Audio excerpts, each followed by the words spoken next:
Planong ipatupad ng Batangas City TDRO ang pagbabago sa oras ng pag-duty sa kalsada ng mga traffic enforcer.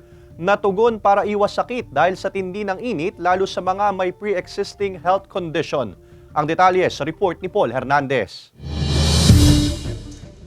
May aircon unit sa pinagtatrabahuang opisina ni Susan pero pinapagana pa rin niya ang mini fan niya. Dama pa rin daw niya ang tindi ng init ng panahon. Kapag galing sa labas, pagpasok mo, syempre malamig na pero sa loob napakainit kaya medyo magpapalamig ka muna ng konti. Kaya nga sakripisyo rin ang kailangang gawin ng iba pang manggagawa at mga naghahanap buhay na kailangang magtiis sa gitna ng nakapanghihi ng init. Hindi mainit to, ay di na silong lang ho ng bahagya.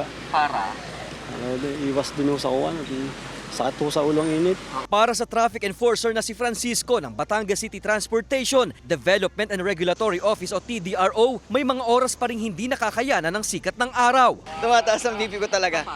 Pag minsan lang sir naman, pag matinding init. Kaya naman ipinatutupad na ang adjusted hours sa pag-duty ng mga traffic enforcer sa lansangan. Naka-half day na schedule ang ilan sa kanila at sasaluhin ng mga kasamahan. So ngayon po nag-i-implement tayo ng schedule na 6 a.m. to 2 p.m. lang, and then may papasok naman po tayo ng panghapon lamang din. Nang sa ganun po ay mabawasan yung kailang exposure sa init.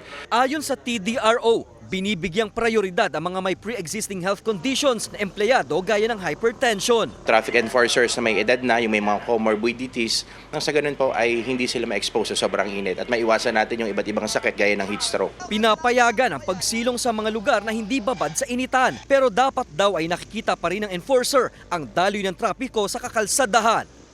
Kasama si Buhay Adante Jr., Paul Hernandez, Balitang Southern Tagalog.